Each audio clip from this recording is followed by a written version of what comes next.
Yeah. Evan, thank you for doing this. We're in the holiday Halloween season time of the year, so Lovecraft is perfect. How long has that been done for?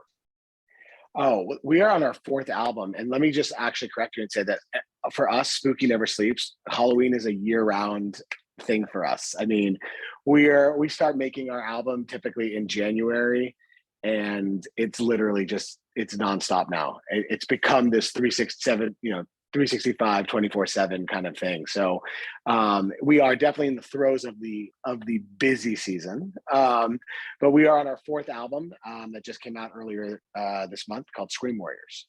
The thing that is right behind you, you actually answered the question which I was going to ask next. When you find out that people are doing Christmas albums, you find out that it was usually in July and they put up the lights in the studio, that kind of thing. So January, that's you're able to do it. I mean, it's winter, so it's kind of dark out, right? Yeah. I mean, Rockwell, Somebody's Watching Me came out in January. It's like a lot of the great Halloween songs weren't typically written for October, with the exception of maybe like Monster Mash. A lot of the songs that we grew up listening to, which became the inspiration for why we did Lovecraft, were songs that have been repurposed and embraced by the spooky community. And so for us, it doesn't matter what time of year. For us, it's always spooky. I mean, and I think we all found each other going to horror movies, going to, being in songwriters and sessions, and just finding out that we all have the same love of like horror and spooky and everything kind of haunted. And so, January, no different for us than October or May. Aside from anything that Lovecraft has done, I think that Maxwell, Somebody's Watching Me. Why did I say Maxwell? It's not Maxwell. Rockwell. No. Rockwell. That was an error, and I'm going to leave that in. Rockwell, the son of Berry Gordy, secretly. Yeah. I think that is the greatest Halloween song ever. But I was curious, do you think that was written to be a Halloween song? Or is it just the production was spooky enough, they went, okay, it's Halloween? No, I think that being the son of Berry Gordy is probably a mind F, and and I think that he wanted to have his own notoriety separate from the Berry Gordy name, which is why he didn't go by his real name. He went by Rockwell. But it certainly helped with getting Michael Jackson on the chorus. Yes, it did. Hell of a hook to have. Yeah. Exactly. But you can tell like it's the only one line in the chorus too that Michael sings. So he was just kind of like, just do this one line and like I won't bother you, Yeah, it's on that short list of songs like Sting being on Money for Nothing by Dire Straits. The secret, like the artist not listed as featuring, but the artist singing the hook is the only reason we care about the song in a way. Yeah. Don't forget Michael McDonald on the background of Christopher Cross, Ride Like the Wind. Right? Hell yeah, the origins of yacht rock, we can say. But back to Lovecraft. Scream Warriors, excellent name right there because I get the Dream Warriors pun. Yeah. Was that a working title, or you knew from the start, hey, this album is going to be called Scream Warriors? So our first 3 albums that we did were much more, I would say much more like song structured. I wouldn't say campy. Some of them songs are campy, but more pop song structure, right? Mm-hmm. And when we decided we were going to make this 4th album, we went into it like, look, we want to do something that is more cinematic. We want to do something where it's less wall-to-wall vocal and melody, and leave a lot of room for music, and really wanted to terrify people. We thought, can we make the scariest album of all time? And we're obviously huge fans of the Nightmare franchise. So, we always walk around singing the song Dream Warriors from Dream Warriors. But we thought, like, what if we were like, our mission is to scare people, to make people scream. So we took Scream Warriors and thought this would be our mission is to make the scariest album of all time. We just wanted to scare the F out of people but still write music at the same time. So when we went in to go work on the album, already we had the title Scream Warriors, and we thought like we as the Lovecraft Collective were the Scream Warriors. Like that's what we are. We're here to make people scream. We actually took that not only to heart with respect to the album we made, is much darker and much more sinister and horror feeling than our previous records. Mhm. And then we teamed up with somebody we had met through us putting out music, Christopher Young, who obviously is this iconic horror composer, having done Nightmare on Elm Street 2 and Hellraiser, Drag Me to Hell, Sinister, the list goes on. And basically said the same thing to him: scare the F out of us. Like, here's our songs. I want you and your team to like now just rip them apart, put them back together and scare us. And let's make this incredible collaboration where we kind of do something really groundbreaking. And then to take that even further, like this year we went to Midsummer Scream, which is the big Halloween convention in Long Beach, like Comic-Con for Halloween.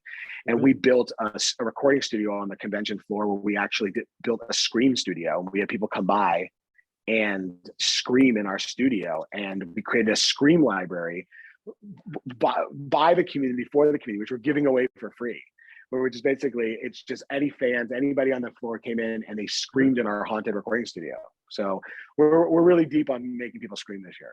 You are committed to this, but were you committed, committed to the whole thing on the first album, or was the first album intended to be a one-off? No, the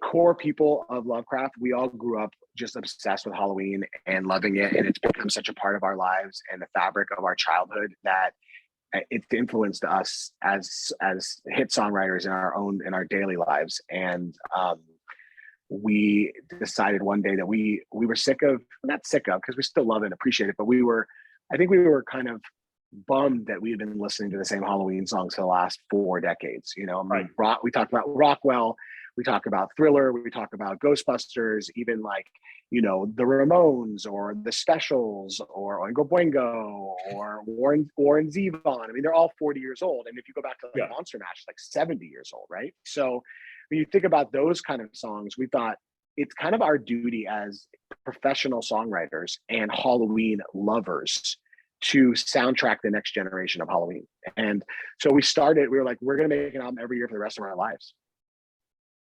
Wow. Okay, so the well is not running dry on this end.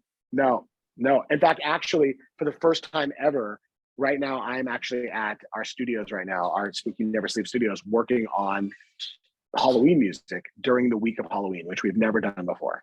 So we have our whole crew in the studios over here, and we are cranking out songs for next year already. It must be wonderful for you as a professional songwriter to have a project like this that is not only passion oriented, but doesn't have an A&R person weighing in on any level. Is this the first project where you've been able to do that? Well, I think fortunately, I've also signed and developed artists over the years. So in those projects, and those projects, I've been the A&R person. So so that's been fine too. But yeah, I think this is one where like the artist and the A&R are the same person here, right? And really, we're just kind of like, we're just having fun, right? Like this is a fun project. There's no, oh man, we got to write the hit. Like that's the thing about Halloween music. Like I said, we've been listening to the same songs for 40 years. So for us, we just want to make music that people are going to think is new and listen to every day, every Halloween for the next 40 years, right? Yeah. And fortunately, this year, one of our songs from our first album is kind of like broken through to like that next level that like it's on everyone's personal playlist. Thankfully, it keeps getting synced every year in TV and film, and this year it really hit the holy grail. It's in Hocus Pocus 2. It's a song called Skeleton Sam. Mm-hmm. And that really elevated the song to kind of a whole other level. And you know, we're kind of proud that we have a song now that people treasure year in and year out for their own Halloweens.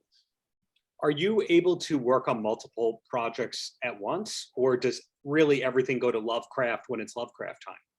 No, I am, as my team calls me, the man with 7 jobs. That's fair.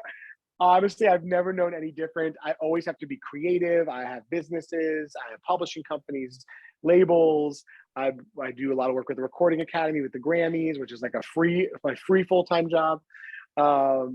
and then there's Lovecraft, and there's like I'm working on a movie musical. I just wrapped a movie about my dad that's coming out in March. Like constantly staying creative in so many different ways and mentoring other creatives all at the same time. So I like to stay busy. I love music and I love a wide variety of it. But I will say this: if for some reason the Halloween business got so big that I had to quit everything else and only do Halloween full time, I wouldn't be mad. Fingers crossed. And you're not the only Bogart who's had multiple jobs with going on with all that. And I'm a big fan of the Casablanca legacy. Kiss is one of my favorite bits. I'm curious what the Kiss guys think of, hey, Evan is killing it. He's having so much success. Have there been run-ins? Have you almost co-written anything with Paul Stanley the way that he's, try and put Desmond Child on everything? No, actually, I haven't written with Gene and Paul. I did get to write with Donna Summer before she passed. I worked on her last album, and I have some songs in her musical that tours. I have worked with Giorgio Moroder. I wrote stuff for his records, and we co-executive produced an album together for an artist and class actress. And I have worked with Victor Willis from the Village People. Mm-hmm. And also and George Clinton. I've written songs with George Clinton. Me and Ricky Reed from Wallpaper did a song with George Clinton. And so there's a lot of people. I haven't had a chance to work with Gene and Paul, but I have become tight with Sophie Simmons, Gene's daughter, who's also a songwriter and an artist. Mm-hmm. And I have had some run-ins with Evan Stanley, Paul Stanley's son. So, maybe it's less about, me working with them, and it's the next generation uniting together. So how many days a week would you say that you're in a writing session on average? These days, probably 2 or 3. But once upon a time, when I was first starting out as a songwriter, I would say 7 days a week, probably for the first 8 to 10 years of my songwriting career. Like almost every single day, I was just going for it. And then, as success happens, as other jobs happen, like you have the opportunity to work on other projects that are less about like being in the studio and more about like the bigger macro 30,000 foot picture. You tend to be in the studio less and more conduct the studio more. So these days I'm in the studio less than ever, but I think it's with more purpose. In getting to speak with and or know a lot of different co-writers, I find that they each have a role or a thing that they bring to the majority of sessions. Like one person's a top line melody person, one person maybe sure. the beats of the production, and one person might be just the vibes person. Which are you usually in this this breakdown? Well, I always try to bring a good time to the session. Okay. I'm a fun guy, but I wouldn't necessarily say that's the vibes guy. I think a lot of people probably regard me more as the lyric and concept guy. I'm certainly pretty good at melody. I'm probably better at lyric and concept, being that I'm a retired, sometimes coming out of retirement rapper, depending on what project, aspiring MC for my younger days. Yeah. And for me, I don't want to do a session unless I'm having fun and I'm with people that I enjoy and love and that enjoy and love me and appreciate what I bring to a session. So it is about the vibe for me. Every session is about the energy. If the energy is not there, the song won't be there. I always tell people don't write hits, chemistry writes hits, energy writes hits. It's the people that bring the chemistry and the energy to the room. And if the chemistry and the energy is wrong, you're not going to get anything great. So for me, it's always about how can I bring my best self to a session and bring the best out of my co-writers. But that's how you become, in my opinion, what makes you a great collaborator is that you're there in service of your other fellow creators and you're bringing your best vibe to them and they're bringing their best vibe to you. And it's that vibe and chemistry that writes the song, no matter if they're who's talented or whatever. But if I had to boil it down to like actual like skill set, I would say I think a lot of people regard me more as a lyricist and a concept top liner guy. Although I've been involved with hit songs where I've come up with melodies, I've come up with music. So you just never know on any given day, right? Right. Well, putting it all together, what I've learned and summarizing it all here, 7 jobs or so, give or take. Lovecraft fourth album. We're going to see a fifth album in the very near future. We're working on it right now, man. We're working on it right now. You're writing all the time, as you mentioned, producing a film about your father, keeping the Casablanca legacy alive in a wonderful way. There's no shortage of things that you're working on. But are you one of those people that goes, you ain't seen nothing yet, that it's going to keep going? Or have you learned, because you've accomplished all this stuff, to take things 1 week at a time and you're playing it more by year now? Well, I take things one day at a time, seriously, like one foot in front of the other. But I do feel like I've just started my second, third, and best act of my life and my career.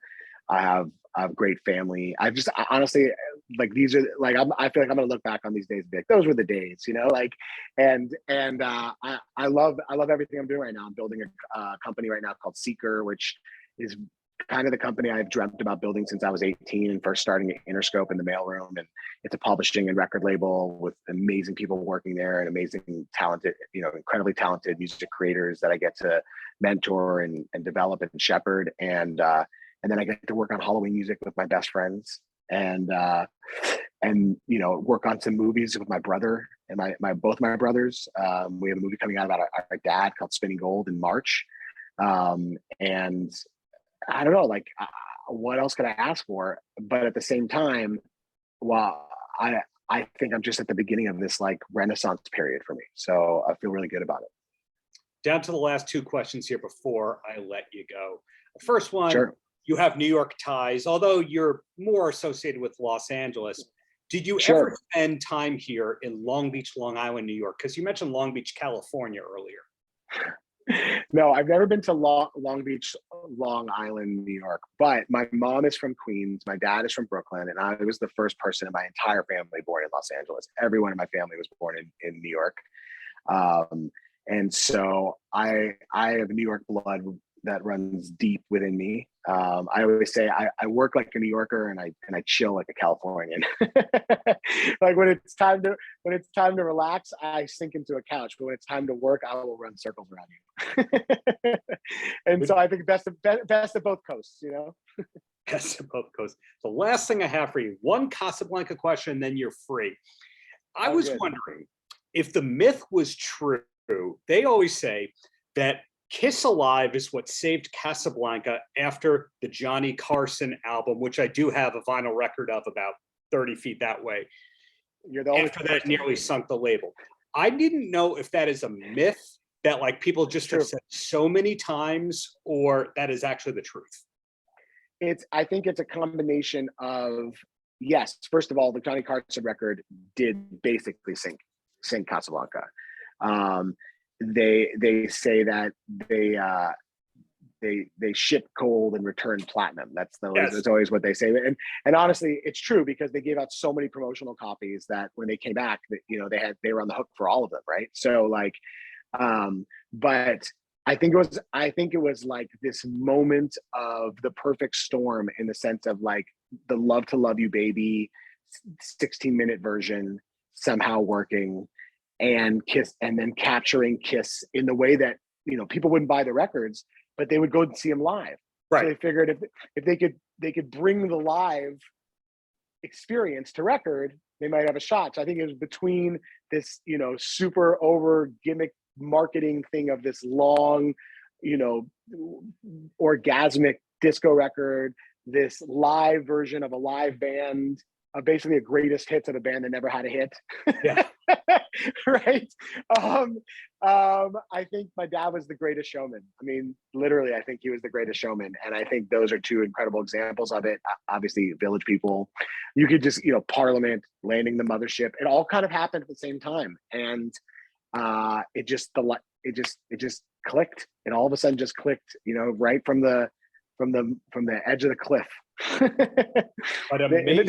they might have been hanging over the side of it at that point, to be honest. But it worked, and also I think a lot of that had to do with the Kiss Army. I think the idea of like, how do you get, a lot. It's funny, they talk about things like Web3 these days and whatever, and I'm like, this is fan clubs. It's no different than what my dad did with Kiss Army. It's like, if you if you buy a record, you can be in the Kiss Army. And if you're in the Kiss Army, you get all these cool things, and you get to be at different areas of the show, and you get all these decals and comic books and all this other things, but you got to buy the record. And so, you know, between that and Kiss Alive, I think they really figured it out, but it took a minute. Well, the bottom line is I appreciate your time, you answering all these questions from decades of music. Looking forward to whatever's coming next from you, whether it is a Lovecraft album number 5, 6, 7, your collabs with other stuff, Boardwalk, whatever it is, Evan, just keep up all the greatness there. Thank you so much. I really appreciate it. I appreciate your time. Likewise. Have a great rest Happy Halloween. Paltrocast.